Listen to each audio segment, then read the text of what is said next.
chegamos à lição de número 8 deste trimestre.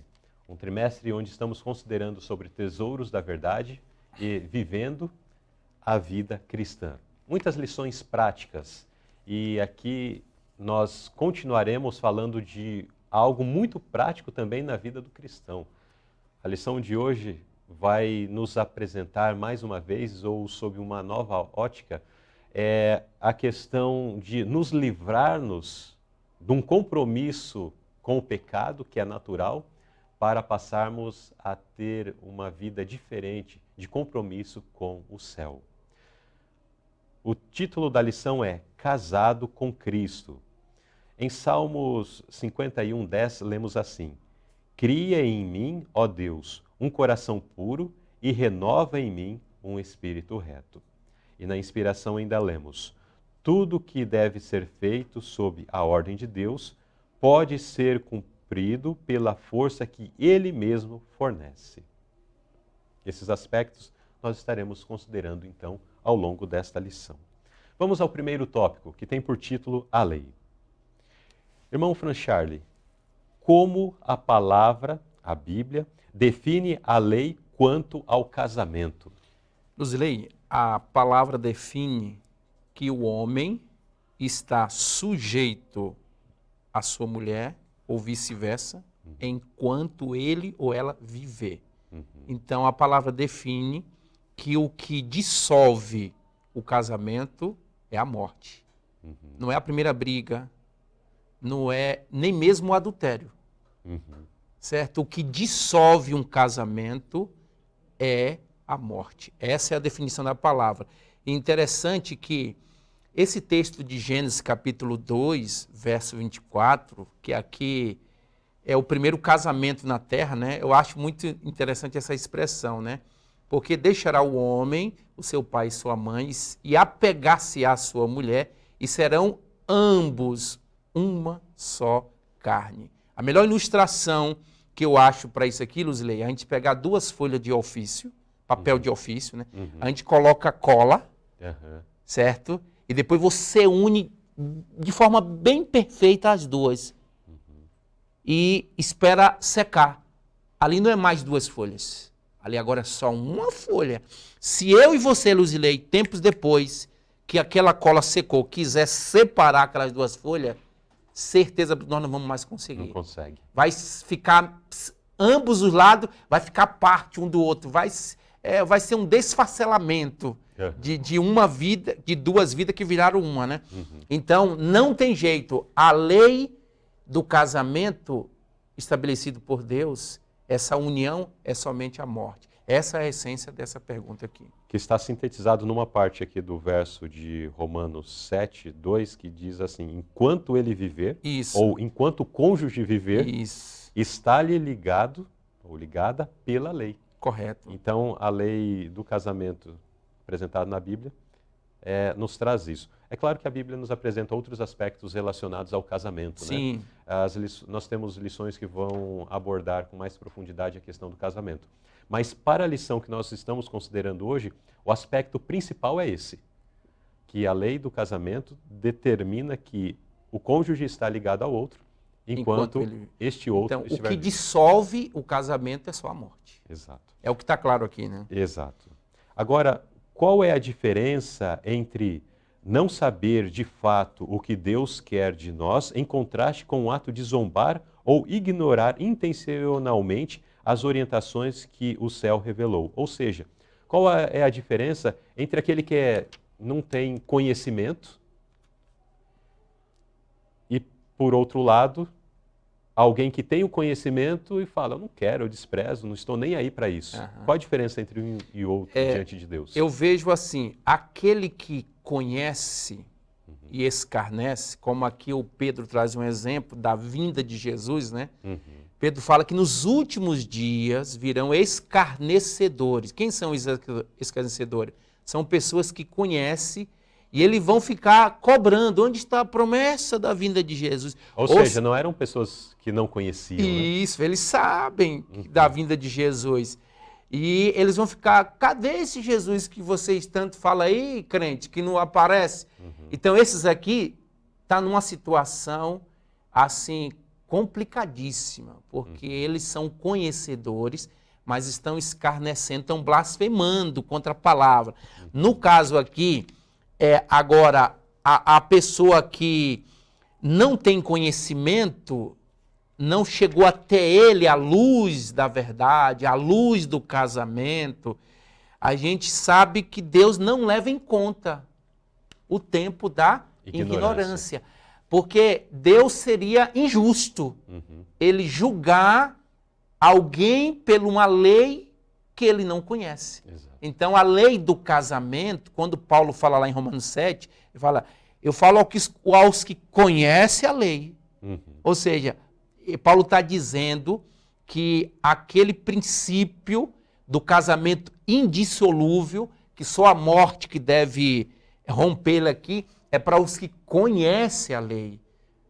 Esse sim, porque pode ser que alguém, na sua ignorância, no pecado do mundo, teve tantos embates no seu casamento e às vezes a pessoa vai ser condenada por causa disso? Não, porque ela não tinha luz. Agora, o crente em Cristo que tem a luz, aí a nota fala que, eu achei interessante do testemunho para a igreja, se a luz vier e as pessoas a desprezarem ou rejeitarem, depois virá condenação e o desagrado de Deus, certo? Por outro lado, não existe pecado antes de a luz chegar, pois não há luz para as pessoas rejeitarem. Então, Deus é muito justo e ele não vai condenar ninguém que não tem conhecimento. Agora, Luzilei, nós estamos falando aqui para um público nosso, né, da igreja. Olha, nós temos luz, meu irmão. E muita luz. Isso aqui me fez refletir, não só sobre em relação ao casamento, mas em relação a outros pontos de nossa fé. Porque a tendência, Luzilei, é muitos cristãos reformistas começam a carreira cristã bem, faz profissão de fé sobre reforma disso, reforma daquilo. E ao longo dos anos começa a ficar relaxado e perde o zelo pela luz. Aqui está claro que a pessoa que tem luz e não vive de coisa será condenado por ela. Há um texto que não está aqui na lição que diz, aquele que muito recebeu, muito será cobrado. É um privilégio conhecer tudo isso que nós conhecemos, porque nós somos beneficiados com isso. Eu fico pensando, desde que me tornei um cristão reformista, quanto eu evoluí, quanto foi bom para mim, para minha família, da onde eu vim, o meu histórico familiar, onde eu fui rejeitado desde o ventre, aonde eu cheguei com a mentalidade que eu tenho, é por causa da luz que eu recebi, meu irmão, certo? Então, assim, no meu âmbito familiar, Luzilei, a gente sabe que a vertente que mais foi, assim, beneficiada e desenvolveu foi a vertente da minha avó Celeste, foi a que recebeu a luz. Só que ao mesmo tempo que tem esses privilégios, Deus vai cobrar mais de nós. Tem responsabilidade. Privilégios estão relacionados à responsabilidade, né? Correto. Então, o que eu penso? Valorize a luz. Sim. Para que Deus continue abençoando, né? Exato. Pergunta C. Por que a ignorância intencional é tão perigosa? Então, a pergunta anterior falou sobre a ignorância em relação ao conhecimento e que Deus não há de julgar essas pessoas por um conhecimento, por uma luz que elas não receberam. E daí talvez alguém vai pensar assim, então se Deus não vai julgá-los de acordo com a luz, então é melhor eu não receber essa luz. Isso é intencionalidade, né? Agora, por que esse tipo de ignorância intencional é perigosa? Que ela está na mesma classificação dos escarnecedores. Dos que receberam a luz, né? Sim. Porque foi proposital. Deus vai dar oportunidade para todos conhecerem a verdade. Por isso que o julgamento no milênio vai ser o julgamento mais justo da terra. Na verdade, o milênio, que é o juízo comprobatório, né, que os salvos estarão com Cristo julgando, ali, essa expressão julgar é uma questão didática, né? Ali, na verdade, nós vamos esclarecer o porquê que eles se perderam. E entre os motivos, melhor dizendo, um deles é porque muitos, por escolha própria, se colocaram em situações em que não deram ou não quiseram ouvir a verdade. Eu me lembro de uma experiência de um irmão nosso que trabalhou numa prefeitura lá na minha cidade, que ele desejava pregar para o prefeito da cidade. Ele trabalhava na parte das máquinas lá, aquelas patroa que chamam? Patrolas. Patrolas, né? Ele trabalhava ali, ele era um mecânico daqueles motor pesado. E um dia, Deus tocou no coração dele e disse, eu vou hoje pegar para o prefeito. Hoje eu vou pregar para ele. Aí ele foi lá na prefeitura, no gabinete do prefeito, para falar de um assunto relacionado ao trabalho, e o outro seria a questão de ele ter um minuto de conversa espiritual, evangelização. E falou ao prefeito, eu vim aqui hoje, eu marquei essa visita com o senhor porque eu tenho 2 detalhes para resolver com o senhor. Aí ele começou pela máquina, pelos problemas lá do setor do trabalho, e o prefeito falou, e o segundo? O segundo, prefeito, eu quero falar sobre a volta de Jesus para o senhor, eu quero falar sobre o evangelho para o senhor. Aí, sabe o que o prefeito respondeu, Luzilei? Ele falou bem assim, seu Isadio Barbosa, o nome dele, ele é sogro do pastor Walter Roube, já está descansando no Senhor. Ele diz assim, seu Isadio, o senhor nem me pregue sobre esse seu Jesus, porque quando ele vier, eu vou dizer para ele que ninguém me disse nada. Aqui é ignorância intencional. Deus deu a ele a oportunidade, igual Pilatos. Que é a verdade? Lembra desse momento de Pilatos? Sim. Né? Que é a verdade? E ele não esperou o quê? A resposta de Cristo. Isso é ignorância intencional. Sim. Muitos estão assim, Deus está dando oportunidade de ele ouvir o evangelho, mas ele rejeita. E essas pessoas estarão na mesma classificação de quem? Dos escarnecedores. Vão se perder do mesmo jeito. Porque elas escolheram, elas decidiram não receber o conhecimento, né? Ou colocaram dificuldade, empecilho, entendeu? Imagine comigo aqui, alguém recebe um convite para ir à igreja. Vamos lá. Deus está dando uma oportunidade. E essa pessoa não leva a sério. Não vou não.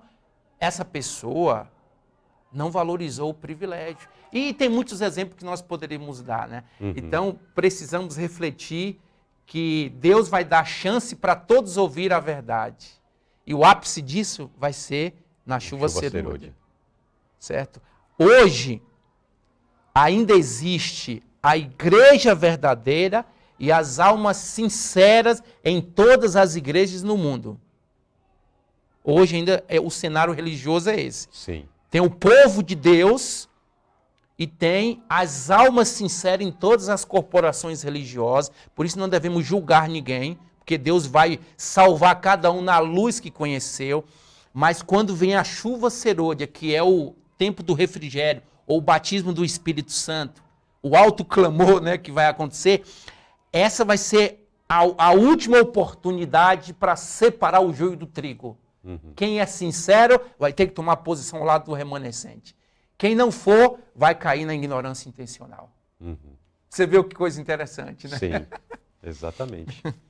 Então, nesse primeiro tópico, aprendemos acerca da lei de Deus e suas implicações sobre aqueles que conhecem, sobre aqueles que preferem não conhecer, escolhem não conhecer, e também sobre aqueles que, por N razões, nunca chegaram a ter o conhecimento da luz do Evangelho. E cada qual receberá a recompensa conforme a luz, né? De uma coisa precisamos ter certeza: a justiça de Deus é justa. Correto. Diferentemente da justiça do homem, que muitas vezes tem apenas o nome de justiça, mas nesse julgamento não consegue alcançar todos os detalhes, ou às vezes, mesmo de uma forma premeditada, não age com justiça, né?